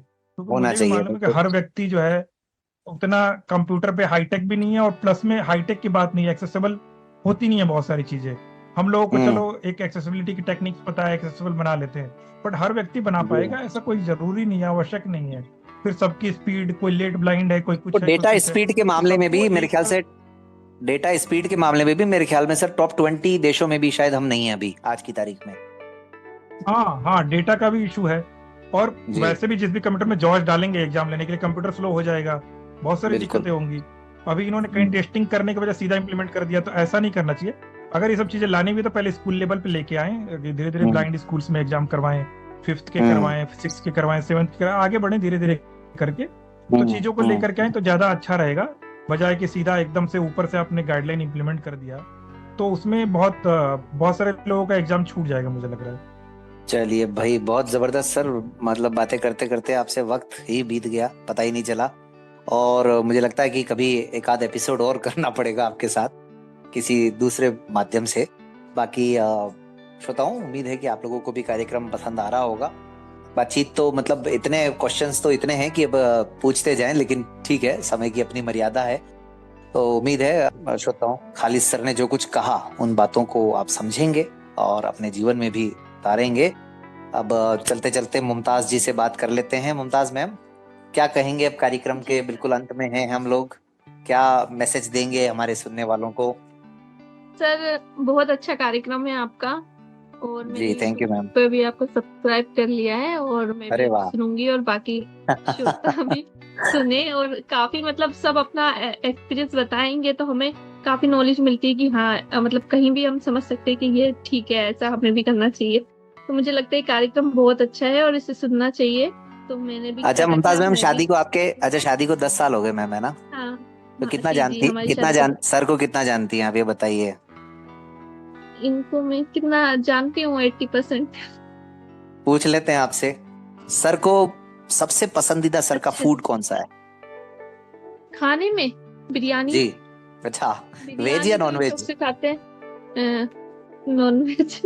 वेज बिरयानी तो नॉन वेज ही अच्छा, बनती है हमारे सर को यहाँ। फिल्में देखने का शौक है? हाँ, फिल्में देखने का पहले शौक था, अब तो नहीं है, पर देख लेते हैं कभी। मैं कहती हूँ चलो फिल्म देखते हैं, तो फिर तो सैटरडे पसंदीदा संडे या फिल्म कुछ कौन सी दिन है छुट्टी सर की, वाले दिन। बताइए। सर की पसंदीदा फिल्म कौन सी है? इनकी पसंदीदा फिल्म है चक दे इंडिया। चक दे इंडिया, वाह क्या बात है भाई, खालिद सर सही कह रहे हैं। एक्चुअली क्रिकेट वगैरह देखने का भी बहुत शौक है। चक जी दे इंडिया मूवी बहुत अच्छी लगती है। वैसे आमिर खान की सारी फिल्में ही, आमिर खान और शाहरुख खान की काफी अच्छी फिल्में हैं। नहीं, वो तो जी शाहरुख खान की, आमिर खान की भी एक फिल्म थी, उसका नाम अभी मुझे ध्यान नहीं आ रहा है। एजुकेशन जी। बेस्ड थी वो फिल्म, जिसमें थ्री इडियट। थ्री इडियट्स वो मुझे, वो ये और चक दे इंडिया दोनों मूवी मुझे काफी अच्छी लगी। तब खालिद सर आपसे भी पूछ लेता हूँ मैं, ऐसे थोड़ी छोड़ेंगे आपको भी हम, बात तो बराबरी की नहीं होनी नहीं, चाहिए अब। मुमताज बिल्कुल मैम को बिल्कुल कहीं सही। घूमने लेके जाते हैं कि नहीं, ये बताइए आप। हाँ सर, हम लोग घूमने जाते रहते हैं। अभी हम तो जनवरी में इनको गोवा होके सबसे आए हैं। ज्यादा कौन से शहर में घूमने जाना पसंद है? इनको वैसे ज्यादातर पहाड़ घूमने पसंद है। मैं बोलता हूँ कि पहाड़ से ज्यादा मैदान में घूमना चाहिए, बट ये पहाड़ घूमना है। भाई चलो, तो मैं कहती हूँ कि नहीं, वहां चलो मनाली। अच्छा, कुल्लू मनाली का टूर नहीं हुआ लगता अभी अभी। नहीं, अभी इनका नहीं हुआ। मैं तो पहाड़ वगैरह भी जाओगे, घुमा हूँ, लेकिन अब जाए, हाँ गए हैं वैसे पहाड़ में भी हम लोग। अच्छा। उत्तराखंड में तो काफी जगह घूम के आ गए हैं। लेकिन पहाड़ों में हम्म। चलेंगे हम लोग। अब पहाड़ों देखो, मतलब आप इनको बोलिए कि पहाड़ अच्छे होते हैं, तो ताकि हमें जो पहाड़ घुमा कर लाए दादा। अब सर घूमने का प्लान बन जाना चाहिए बहुत जल्दी। हाँ, हाँ, थोड़ा ये बारिश वगैरह का टाइम चल रहा है अभी, हाँ ये हाँ हाँ। ठीक हो जाए उसके सिचुएशन तो बाद में जाएंगे डेफिनेटली। बिल्कुल बिल्कुल। और मुझे बताइए कि आपने कभी कुछ मैम को बना के खिलाया कि नहीं? मैं अब उसी प्रोसेस में हूँ एक्चुअली में। मैं मेरे को अभी जो है कुछ बनाना आता नहीं है। तो मैं, एक रोबो आया है जिसमें भी जो अच्छा, इम्प्लॉयड इजीली कुक कर सकते हैं। तो थोड़ा सा बताइए दो रोबो, सर इसके बारे में भी 2 मिनट में। जी जी, एक रोबो कुकर करके है, मैंने अभी खरीदा नहीं है। हम्म तो वो खरीदने वाला हूँ मैं बहुत जल्दी। उसमें आप कोई भी खाना बना सकते हो, और उसमें हम्म कोई भी आपको रिस्क नहीं है। आप उसमें टाइम वगैरह सेट कर देंगे हर चीज का। हम्म तो एक तरीके से हम्म। एआई टाइप की ही चीज है वो। आजकल अच्छा, सर रोबो, जैसे अभी हमने एक वो भी लिया है, रोबो का एक सफाई की मशीन भी आ रही है, वो भी सफाई मैंने की खरीदा मशीन। है। हाँ जी हाँ जी जी हाँ जी। जी। तो वो हम्म घर साफ कर देता है, वो सफाई तो मैं खुद ही कर देता हूँ, हालांकि मेड भी है। बट हम्म टाइम टाइम मैं खुद भी उसको चलाता रहता हूँ, साफ वाफ कर देता हूँ मशीन को। हम्म ऐसे ही डिश वॉशर भी आ गया है। तो बहुत सारी हम्म ऐसी टेक्नोलॉजी आ रही है जिसकी हम्म हेल्प लेकर के हमारी लाइफ और भी इजी और आसान होती जाएगी। सर हम्म। ये इनसे तब भी कहती हूँ कि बना दो, तो कहते हैं ठीक है, मैं ऑर्डर कर देता हूँ। हर आदमी की यही समस्या है मैडम, ये सबको बिगाड़ दिया है। चलिए, तो फिर भी सर बताइए, आपने तो नहीं बनाया, लेकिन मैम को क्या पसंद है खाने में सबसे ज्यादा? जी। हाँ, हम लोगों को ना सेम सेम चीजें ही पसंद होती हैं। और कुछ कुछ चीजें चलिए, हैं जो बहुत हम लोग को बहुत खूब, नहीं बहुत खूब। पसंद। ऐसे ही आप लोगों की जिंदगी हंसते खेलते आगे बढ़ती जाए। अनम और आयत को आप दोनों पढ़ते जाएं। और मैं चाहूंगा खालिद सर आप भी हमारे सुनने वालों को मैसेज दें, और उससे पहले एक छोटा सा क्वेश्चन मेरा, दोनों बच्चे कैसे हैं आप दोनों के साथ, उनका मतलब एक तरह से तालमेल कैसा है, वो भी थोड़ा सा बता दें बहुत शॉर्ट में जी। सर बच्चे, एक तो बहुत छोटी है, अभी 2 साल की है। तो बिल्कुल, वो उसके तो साथ अभी हम लोग बिल्कुल खेलते छोटी है। हैं। जी। बाकी अनम काफी सेंसिटिव है। अनम के साथ मैं कहीं भी हाथ पकड़ के मार्केट वगैरह चला जाता हूँ। और जैसा कि पर्सन विद डिसेबिलिटीज के साथ होता है, विजुअली इम्पेयर्ड लोगों के साथ बच्चे काफी फ्रेंडली होते हैं। तो उसी तरीके से हमारी बच्ची भी है, काफी सेंसिटिव और बहुत फ्रेंडली है, इंटेलिजेंट जी। भी है, पढ़ाई में भी अच्छी है। वाह, तो अच्छे हैं बच्चे दोनों हमारे। बहुत खूब, बहुत खूब। और क्या मैसेज देंगे सर हमारे सुनने वालों को? सर, सुनने वालों को मैसेज यही देना है कि हम ना अपने आंख कान रियल में खोल के रखें। कई बार ऐसा होता है कि हमें बताया कुछ और जा रहा होता है, बट होती चीजें कुछ और हैं। तो हमें लाइफ के हर पहलू को समझना है, न्यूज के हर पहलू को समझना है, और किसी के बताए गए बातों को आंख बंद करके मानने के बजाय उसके उद्देश्य को भी समझना है। जब उद्देश्य को समझ के बाद समझेंगे तो बातें बहुत अंदर तक आपके जाएंगी। तो हर बात के हजारों पहलू हैं, और कोशिश ये करें कि जो पॉजिटिव पहलू है उस पर आप यकीन करके उसको माने और अच्छा सोचें अपने बारे में भी। अपने आप को किसी से कम नहीं समझना है, अपने आप को अच्छा समझें और अच्छी बातें सोचें। और डेली रात को सोते टाइम और सुबह उठते टाइम आप जो है मैनिफेस्टेशन करें, जो भी आप जिंदगी में बनना चाहते हैं, करना चाहते हैं। आप ये इमेजिन करिए कि ऑलरेडी हो चुका है, तो आपकी जिंदगी बहुत बढ़िया हो जाएगी। और अगर मौका मिले तो the power of subconscious mind एक बुक है जॉर्ज मर्फी की, उसको जरूर पढ़ें आप लोग। उससे काफी जिंदगी चेंज होती है। मैंने अपनी जिंदगी बहुत चेंज की है उस किताब को पढ़ के। क्या बात है, वाह। एक बार वापस से बता दीजिए बुक के बारे में sir. The power sir, of book का नाम है the power of subconscious mind, अवचेतन की शक्ति। शक्ति, बिल्कुल। तो बहुत धन्यवाद खालिद सर और मुमताज मैम। श्रोताओं, आपने सुना खालिद सर को और मुमताज मैम को। अब कार्यक्रम का समय तो हो ही चुका है, बल्कि तो इजाजत दीजिए संदीप को। और एक बार फिर से धन्यवाद बहुत खालिद बहुत सर। शुक्रिया सभी को, नमस्ते। तो श्रोताओं, हाँ, रेडियो मधुबन सुनते रहिए, मुस्कुराते रहिए, और अगले रविवार फिर मिलेंगे किसी और हमराही के साथ। और आप भी अगर अपनी कहानी साझा करना चाहें तो इस प्रोग्राम में आपका भी इंतजार रहेगा। अब आप सबको करना क्या है, रिकॉर्डिंग क्लब यूट्यूब चैनल को सब्सक्राइब कर लेना है, और अगर ये वीडियो पसंद आए तो इसको लाइक करना है, और सबसे इंपॉर्टेंट बात क्या है, अपने सभी दोस्तों के साथ इसको शेयर करना है।